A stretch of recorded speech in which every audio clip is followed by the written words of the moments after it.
a las Sagradas Escrituras porque hoy quisiera tratar un tema de vital importancia.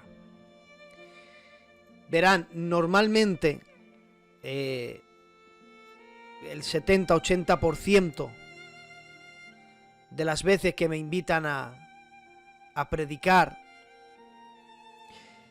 suelen pedirme algún tema en concreto.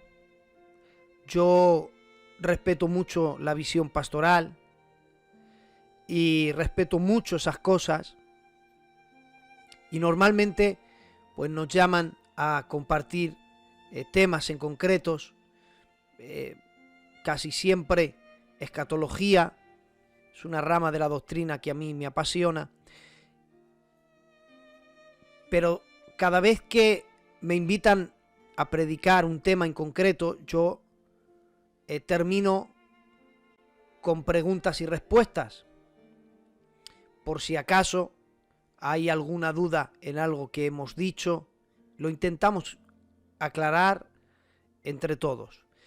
Y una de las preguntas que más me hacen, y a causa de esa pregunta que me suelen hacer muchísimo en muchos lugares, nació esta palabra. Esta palabra ha nacido en base a la necesidad que yo he visto en medio del pueblo de Dios, ya que hay en algunos sitios algunos hermanos o hermanas que quizá por la falta de información pues han creído una idea equivocada, y creo que esa idea no les produce ninguna esperanza. Hoy vamos a hablar acerca de la vida en el cielo. Hoy vamos a compartir con Conquistando Corazones una información basada en las Sagradas Escrituras que nos va a traer consuelo y alivio y nos va a dar una dosis de esperanza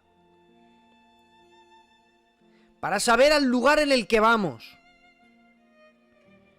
y para conocer, mientras tanto, el lugar donde nuestros seres queridos están viviendo actualmente. Es cierto que es muchísima la información y que es imposible desarrollarlo todo en un mensaje, pero daremos toda la información posible porque sé que va a traer paz a tu corazón. Antes de entrar al texto que vamos a desarrollar profundamente, quiero tomar como base y que sirva de introducción primera carta de Tesalonicenses, el capítulo 4 y el verso 13. Dice las Sagradas Escrituras: tampoco queremos, hermanos, que ignoréis acerca de los que duermen, para que no os entristezcáis como los otros que no tienen esperanza. Fíjate, esta palabra nació en base a que hay una gran ignorancia. He oído erróneamente decir: ten cuidado, no estudies mucho, incluso criticar y golpear el conocimiento, pero el conocimiento nunca fue malo. Según la Biblia, lo que es malo es la ignorancia. Todo aquello que no pueda ignorar en base a las Sagradas Escrituras, inténtelo, tiene que conseguir conocimiento, porque la ignorancia produce eso. Dice: no queremos que os entristezcáis, pero entristeceros como los que no tienen esperanza. Entonces, el texto no dice que no te entristezcas, que si crees en Dios y crees en la palabra, va a llegar un momento en que la tristeza no va a caber en tu vida. No, la Biblia no dice eso. La Biblia dice que si ignoras, y sobre todo este tema, si lo ignoras, vas a caer en el error de entristecerte pero entristecerte como aquellos que no tienen esperanza. Y ya es triste estar triste, pero es un dolor doble el sufrir tristeza, pero sin esperanza. Por eso yo quiero traer luz hoy, para que no ignores este tema, porque trayendo luz va a traer esperanza a tu corazón. Porque si creemos, dice Pablo, que Jesús murió y resucitó, así también traerá Dios con Jesús a los que durmieron en él. Por lo cual os decimos esto en palabra del Señor, que nosotros que vivimos, que habremos quedado hasta la venida del Señor, no precederemos a los que durmieron, porque el Señor mismo, con voz de mando, con voz de arcángel y con trompeta de Dios, descenderá de los cielos, y los muertos en Cristo resucitarán primero. Ya de entrada he de decir que hay una idea equivocada que se ha extendido en muchas iglesias. Muchos creyentes han sido infectados por un virus que es un virus de ignorancia, y lo último que trae es esperanza y fe a los corazones. Hay quien cree que nuestros seres queridos que han partido con el Señor están dormidos. Esa es una idea que se ha arraigado en muchos creyentes. Porque esta palabra va enfocada a los que parten en Cristo Jesús. No va enfocada a los que mueren sin Dios, sino va enfocada, el tema central es explicar acerca de los que mueren con Cristo en sus corazones. Y hay quien cree erróneamente que están durmiendo. Y yo digo, bueno, ¿durmiendo a la espera de qué? Durmiendo, ¿cómo duerme un alma? Mi mente todavía no la puede, a nivel de la razón, no lo comprende.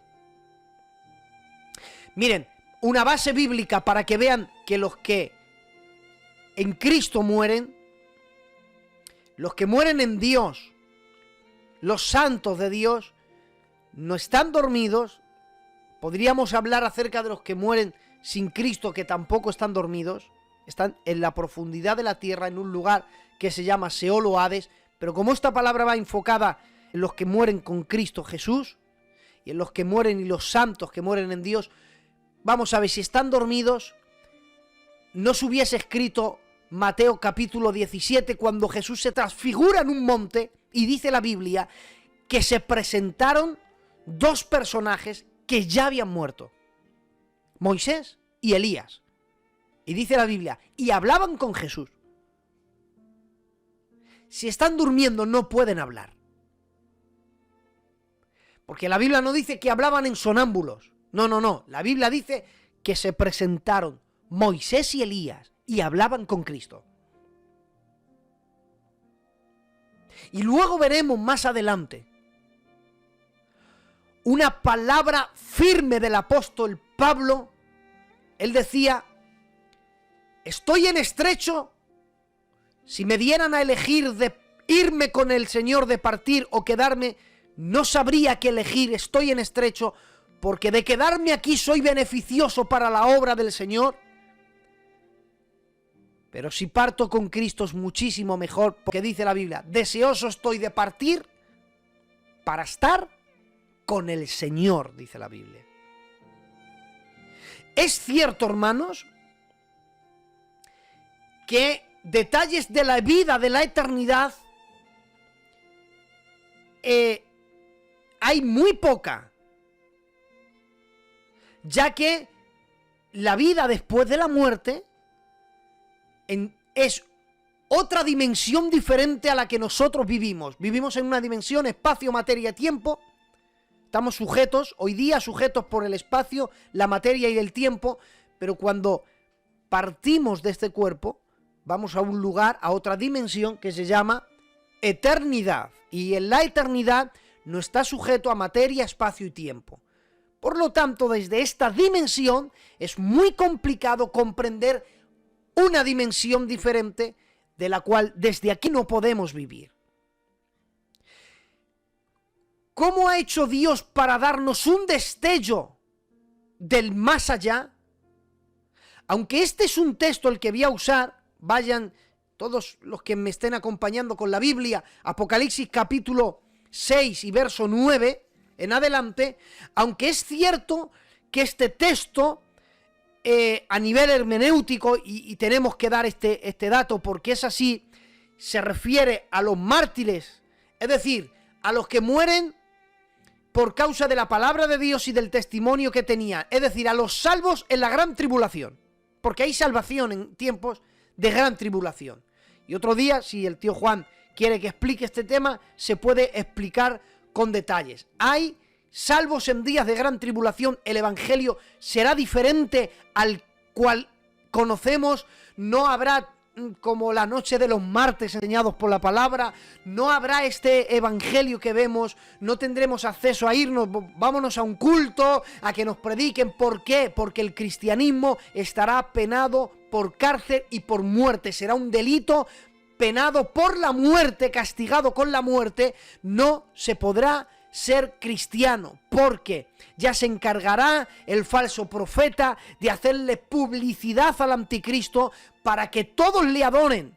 De hecho, una de las religiones más grandes en el mundo, que es el catolicismo, según la Biblia, va a desaparecer, porque ya no el anticristo en sí, sino el gobierno del anticristo, es decir, los gobernantes, los que están bajo su dominio. La Biblia dice que entrarán y quemarán Roma por completo, la prenderán fuego, y si queman Roma, queman el Vaticano, y si queman el Vaticano, se terminó el catolicismo. De hecho, para el anticristo y para el falso, más bien para el falso profeta, que es quien promueve todo eso, es un estorbo que el catolicismo esté presente en días de gran tribulación, porque mientras esté una religión que prácticamente predomina en el mundo entero, la gente no puede mirar al anticristo como un salvador y un mesías que viene a salvarlos de todo el desastre que hay en el mundo.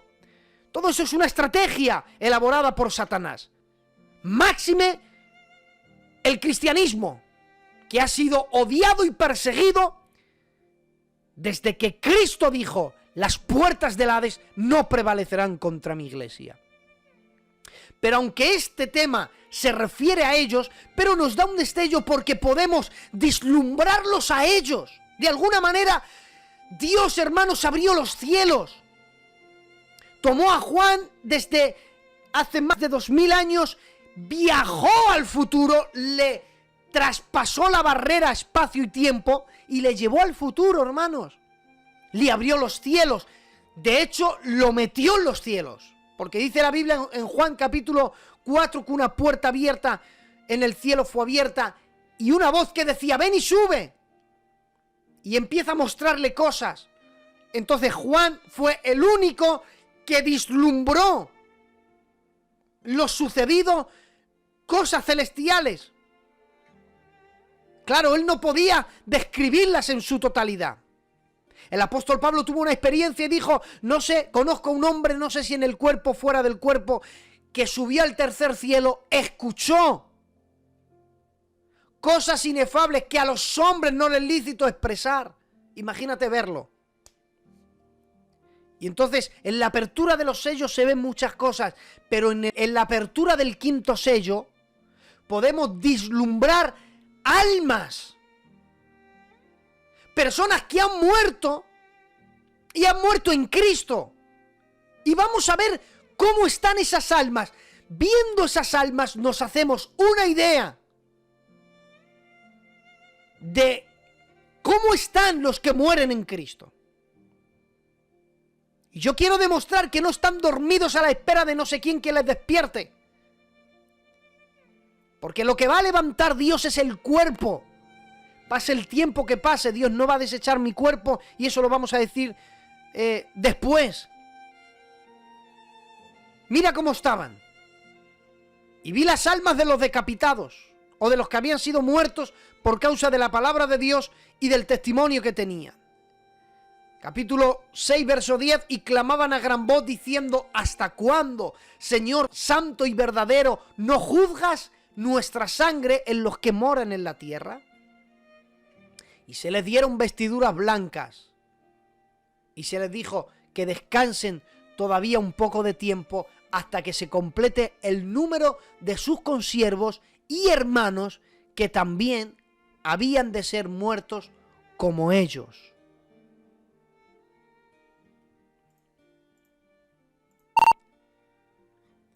Fíjate, leyendo estos 3 versículos,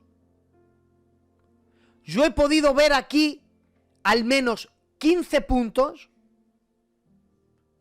de lo que podemos rescatar para conocer cosas de los que están allí. Y no voy a pararme mucho, sino que voy a darlos en panorama, pero prepárate porque viene una medicina especial que te va a dar una dosis de esperanza. Cuando Juan está contemplando ese lugar celestial, dice la Biblia: vi las almas. Número 1, son visibles. Esto es increíble, ya que el alma, al igual que el espíritu, son partes inmateriales, por lo tanto, son invisibles. Yo no sé cómo, pero Juan las vio. Es muy posible que sucedan 2 cosas. Una, que Dios le dotara sus ojos para ver lo que normalmente no se puede ver, o 2, gozan de un cuerpo temporal. Lo que sí es cierto es que se ven entre ellos. Y Juan dice: yo vi las almas. Yo los vi. Los podía contemplar. Y mira dónde los ve. Punto número 2. Vi bajo el altar. ¿Bajo dónde? Bajo el altar. Mira, cuando yo me convertí, hace 23 años, pues yo tenía la idea del cielo de que era un culto muy grande. El culto más grande que se ha podido construir.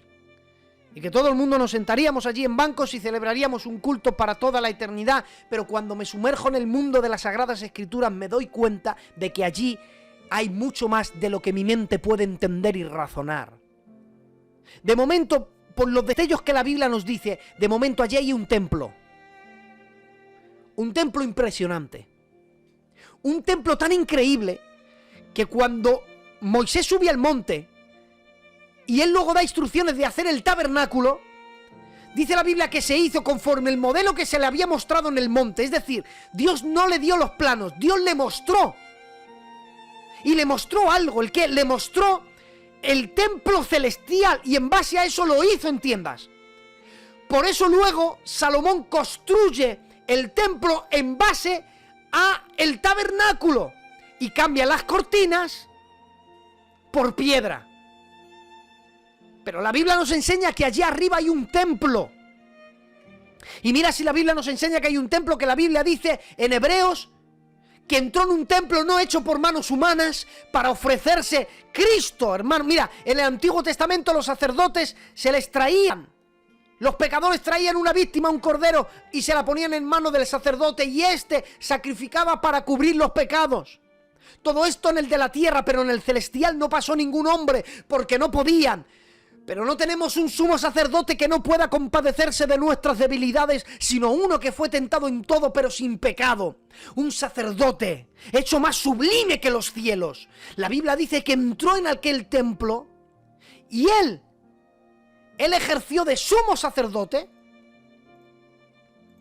Pero no solamente ejerció de sumo sacerdote, sino que también ejerció de cordero, que se presentó como un cordero sin mancha y sin contaminación. Allí hay un templo, pero también hay una ciudad. Y la Biblia dice que es una ciudad de oro puro. Y las puertas son de perlas. La Biblia no describe que hay mares. La Biblia no describe que hay montañas. Hay un dato interesante cuando se crea luz bella, dice la Biblia, entre las piedras de fuego te paseabas. Y empieza a describir una clase de piedras. Y dice, en el Edén, en el huerto de Dios estuviste, de toda piedra preciosa era tu vestidura. Y empieza a hablar porque la idea que se nos da en Ezequiel es que existía un Edén, pero de mineral, de piedras preciosas. La Biblia nos habla de que también hay un templo, hay tronos, la ciudad es increíble. Y si, hermanos, si hay lugares en el mundo que son impresionantes, que yo no sé por qué la gente, estos gobiernos quieren ir a la Luna y quieren ir a Marte y yo que sé, a los planetas que quieren ir, ¿para qué? Si no pueden ni respirar con la belleza que hay en el mundo. Hay lugares en el mundo que cuando uno los ve son las imágenes más hermosas, hermanos, y los ves y te llenan de una alegría y dices, ¿ven la grandeza de Dios en la tierra? Escuchen, la tierra que gime por ser revestida, donde hay pecado, donde hay cardos y espinos. Imagínate en un lugar donde no hay pecado. Imagínate el lugar por unos momentos cómo será el cielo.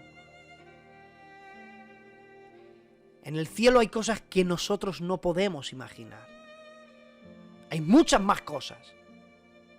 Dice que estaban bajo el altar, fíjate, por causa. Ellos sabían la causa, ellos sabían el motivo, no desconocían el motivo. Dice que clamaban. Y no sé si tenían cuerdas vocales o no, pero clamaban. Podían clamar a Dios. Podían elevar sus voces, se les permitía hablar. Porque los que nos han precedido, nuestros seres queridos que están con el Señor, están hablando, no están durmiendo, hablan. ¿Y qué conversaciones tendrán, hermanos? Y tienen conversaciones con el Señor. Luego al final voy a dar un detalle, hermanos, para que sería el salto al otro nivel. Pero hablan, hermanos. ¿Te gozas cuando oras a Dios? La oración, le hablas a Dios. ¿Te imaginas por unos momentos que Dios te concediera 5 minutos de su tiempo? Y dijera, tienes 5 minutos. Hace poco vi un TikTok que decía, si pudieras viajar, si pudieras hablar con alguien que ya no está en esta tierra, ¿con quién hablarías? Y dijo esta persona, hablaría con Jesús. Y le preguntó, ¿y por qué Jesús? Y dice, porque Él tendría respuesta a todas mis preguntas. Tengo una noticia, hay respuestas que han recibido los que ya están en el cielo. Cosas que no entendemos ahora. Ellos decían, ¿hasta cuándo, Señor? ¿Ves? Preguntaban, ¿hasta cuándo? ¿Hasta cuándo? Ellos decían, Señor santo y verdadero, conocen su naturaleza, saben con quién están tratando, saben que Dios es santo, que es Señor y que es verdadero, que esto no es una fábula, que no es una mentira, que Él es real, que es verdadero y que es santo, que está apartado del pecado y que es el Señor de todas las cosas. Lo saben. ¿Hasta cuándo no juzgas y vengas? Ellos claman por justicia. Escuchen, si a ellos se les diera la oportunidad de volver aquí, se quedarían allí. Y mira que nosotros echamos de menos a nuestros seres queridos, ¿verdad? Pues ellos, estoy seguro que decidirían quedarse donde están. Porque el apóstol Pablo decía, deseoso estoy de partir para estar con el Señor, y dice, lo cual es muchísimo mejor. Dice una versión, es 1000 veces mejor. Dice otra versión, es incomparable.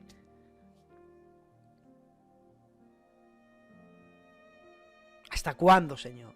Porque yo sé que tú eres un juez justo y que cuando haces justicia lo haces con rectitud. ¿Hasta cuándo? Fíjense, vengas nuestra sangre. Ellos conocían el precio. Sabían que estaban allí por haber pagado un alto precio. Estaban allí a causa de haber derramado su sangre. Porque estos, no nosotros, estos son salvos a precio de muerte. Yo no necesito convertirme en mártir para salvarme. Pero estos sí. Por eso he dicho que el evangelio en día de gran tribulación será diferente, porque quien se salva, ahí es cuando se cumple. El que quiera ganar su vida por mí, la perderá. Y en Lucas dice que los tomarán, los llevarán a jueces y reyes.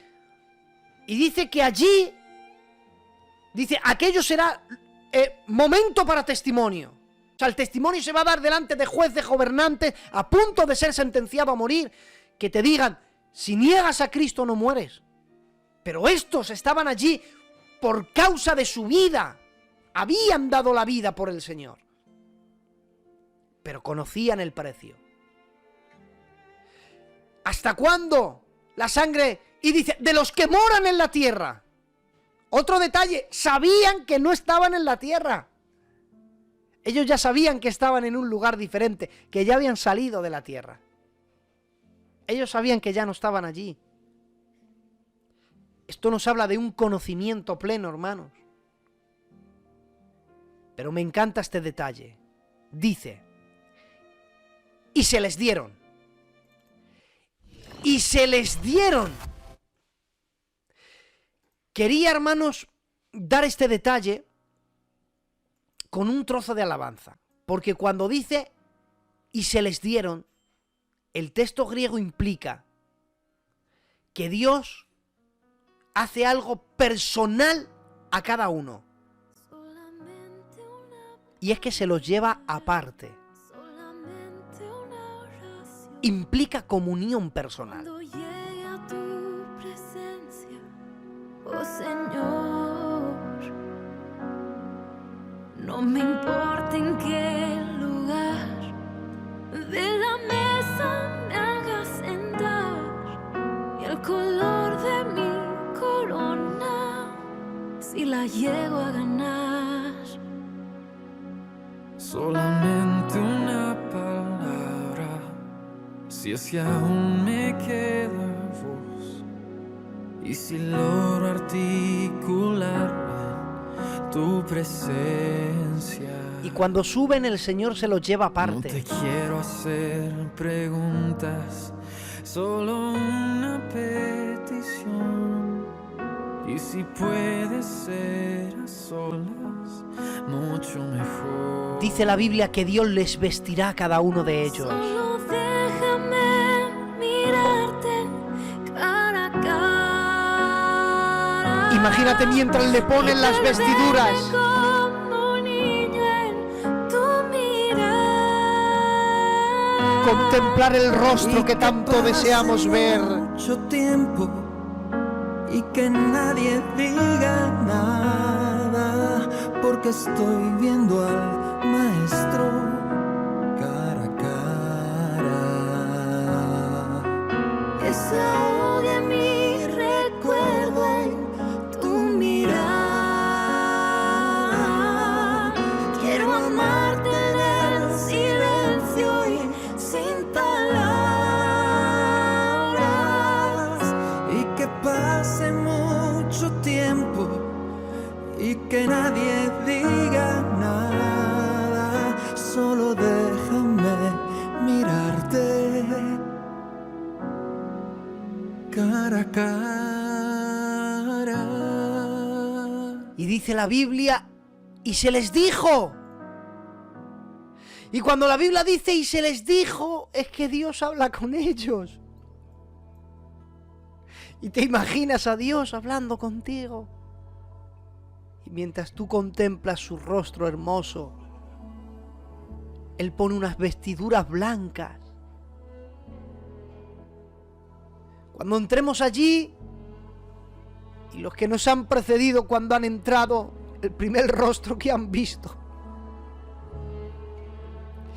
es el rostro de aquel que tanto deseamos ver, diciéndole: bienvenido a casa.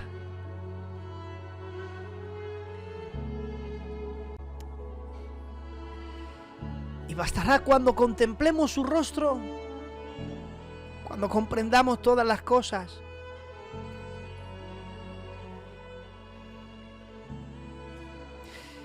A estos mártires les decía Dios: descansen. Pero la palabra descansen ahí en el griego implica actividad. Se refería a causa de la actividad. Ellos están activos. Ellos no están durmiendo. Porque allí no hay necesidad de dormir. Allí no se puede. Es más, Dios es increíble cuando crea las cosas. Él ha creado la eternidad y Él ha decidido que en la eternidad nadie se duerme. ¿Para qué dormir en la eternidad si no será suficiente, hermanos, para contemplar la belleza y disfrutar de esa vida? Descansen hasta que se complete, hasta que sea completado. Conocen el plan de Dios. Porque la Biblia dice que cuando estemos allí tendremos la mente de Cristo y conoceremos cómo fuimos conocidos. A causa de tus consiervos y hermanos sabían de quién hablaban. Voy a ir terminando, pero cuando partimos, hermanos, de esta tierra, la palabra muerte en la Biblia no es dejar de existir, nunca jamás. La palabra muerte en la Biblia es separación. Porque si muerte es dejar de existir, ¿qué necesidad hay de haber una segunda muerte? Porque Apocalipsis 26 dice: bienaventurado y santo el que tiene parte en la primera resurrección. La segunda muerte no tiene potestad sobre ellos. ¿A qué se refiere esa segunda muerte? La primera muerte es separación, porque cuando uno muere, su espíritu y su alma se separan de su cuerpo. Entonces, la primera es separación. Se separa. Del cuerpo salen dos cosas inmateriales: el espíritu y el alma. Y el espíritu es la parte inmaterial con la que la creación se relaciona con su creador. Por eso la Biblia dice que los que adoran a Dios, no dice que adoran en carne, porque ni quiere ni puede agradar a Dios. No dice que adoran en alma, porque el alma es el ser de la persona y habitan los sentimientos, la voluntad y las emociones. Porque como esto no es una relación de sentimientos, no se puede adorar a Dios con el alma. Por eso Dios dijo: llega la hora cuando los verdaderos adoradores adorarán, pero en espíritu y en verdad. Por eso cuando Dios quiere tratar con cada uno de nosotros, trata nuestro espíritu. Y cuando Dios quiere depositar una palabra en nosotros, la deposita en nuestro espíritu. Y cuando partimos, Eclesiastes dice que el espíritu va a Dios que lo dio. Y el alma, dicen aquí, y vi las almas. Es el ser de la persona.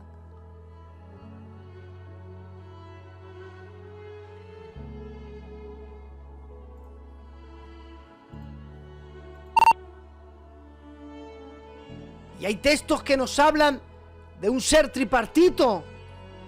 Y el mismo Dios de paz os santifique por completo todo vuestro ser. Y todo nuestro ser es espíritu, alma y cuerpo sean guardados irremisibles para la venida de nuestro Señor Jesucristo. Porque la palabra de Dios es viva y eficaz y penetra hasta partir el alma y el espíritu.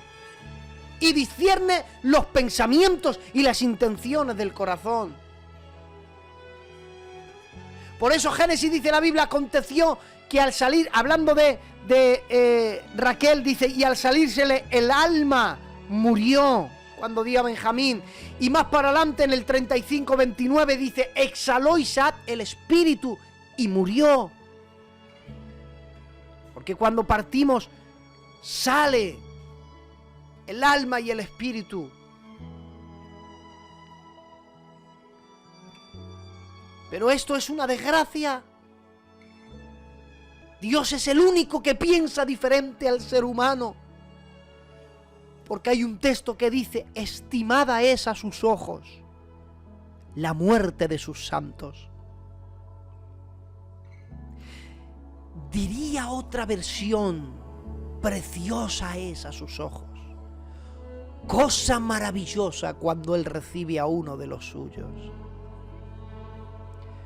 Por eso Filipenses 1:22 dice: en realidad no sé qué es mejor. Hablando el lenguaje actual, me cuesta mucho trabajo elegir. En el caso de seguir con vida, dice Pablo, puedo serle útil a Dios aquí en la tierra, pero si muero, iré a reunirme con Jesucristo, lo cual es 1000 veces mejor. Nos espera un lugar que es mucho mejor que este sitio. Nos espera un lugar que el escritor anónimo de los Hebreos diría: porque esperaban la ciudad que tiene fundamento, cuyo arquitecto y constructor es el Señor. El mismo Pablo dijo que él escuchó cosas inefables allí, que a los hombres no les es lícito expresar. Es cierto, hermanos, que el camino que llega hasta esa ciudad, la puerta es verdad que es estrecha es la puerta, pero angosto el camino que te lleva a la vida. Es verdad que hay peligros, que hasta alcanzar esa meta encontraremos peligros, pero esto es lo mismo que pasó cuando el pueblo quiso conquistar la tierra que Dios les había prometido. Había, hermanos, peligros, pero ahí se levantó Josué y Caleb diciendo: cierto que hay peligros, que el camino es malo, que hay peligros, que hay gigantes, pero no los vamos a comer como a trozos de pan. Nos vamos a un lugar que es mucho mejor. Nos vamos a un lugar donde no habrá llanto, no habrá dolor, donde Apocalipsis dice: enjugará Dios toda lágrima de ellos. Porque te tengo una noticia: en el mundo hay muchos coleccionistas, en el cielo hay uno que colecciona lo que para él es valioso. Solamente uno colecciona cosas valiosas. Uno no colecciona cosas que no le interesan. Uno colecciona cosas valiosas. A Dios le apasiona coleccionar algo que a Él le encanta atesorar, y dice: enjugará Dios toda lágrima de sus ojos. Para enjugar Dios toda lágrima, primero las tiene que tener en su regazo, las tiene que almacenar. No hay lágrima que hayas derramado en esta tierra que haya pasado desapercibido a los ojos de Dios. Dios tiene cada una de tus lágrimas, y aquí es verdad que a veces no te han pagado como merecías, pero no te preocupes, que hay un juez justo, santo y verdadero, que llegará un momento en que enjugará Dios toda lágrima de sus ojos. Habrá un momento en que haga nuevas todas las cosas. Y estas palabras son fieles y son verdaderas. Padre, trae una dosis de esperanza conquistando corazones. Y llénalos, entra en cada hogar, ministra. Gracias por esta esperanza. Porque es verdad que sufrimos, nos entristecemos, pero tenemos esperanza de que nos espera un lugar mejor, de que merece la pena, de que habrá un buen final para el hombre y la mujer de paz. Gracias, porque no es en vano. He peleado la buena batalla, he acabado la carrera, he guardado la fe, dice Pablo. Solamente Él es capaz del condenado a muerte consolar al que le tenía como un hijo espiritual. Lo normal es que Timoteo hubiese escrito una carta diciendo: Pablo, adelante, te queremos, fiel, estamos orgullosos de ti. Pero no es el de afuera el que está consolando al que va a morir en cualquier momento, es el condenado a muerte el que le escribe palabras de ánimo y le dice: tranquilo, he peleado la buena batalla, he acabado la carrera, he guardado la fe, por lo cual me espera el Señor, el juez justo, el que me dará la corona de justicia, a mí, a todos los que me aman. No es lógico que el que va a morir una noche después Y hablamos de Pedro. Lo van a matar un día después y dice la Biblia que él duerme en la cárcel. Duerme tanto que un ángel le tiene que tocar su costilla porque no se despierta. Le habla y no se despierta y le tiene que tocar. Porque entra en un sueño profundo. Porque aunque va a morir al día siguiente, él está tranquilo, está en paz.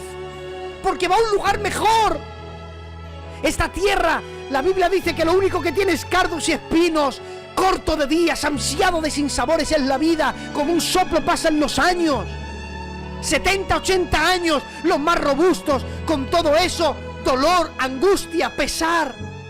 Pero nos vamos a un lugar donde no hay enfermedad, donde no hay dolor, donde estaremos con el Señor para siempre. Maranata, Cristo viene. Cierren sus ojos.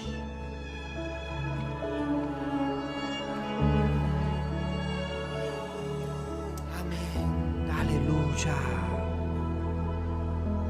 Gracias, Padre. Llena de paz esta casa. Iba cabasanda, ia bacanda, arabasaya, arabacanda. Eriba kanda, ariba sia, namanaya, nabacoa, namasaya. Espíritu Santo, ministra.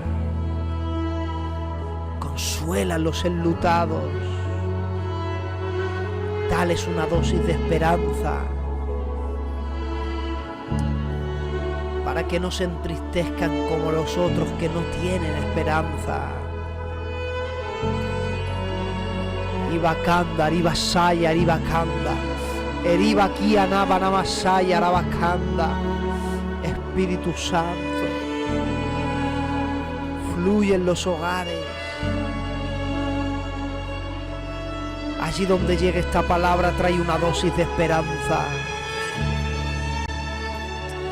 Gracias, gracias. En el nombre de Jesús. Amén y amén. Bendiciones, familia de Conquistando Corazones. Adelante, tío Juan.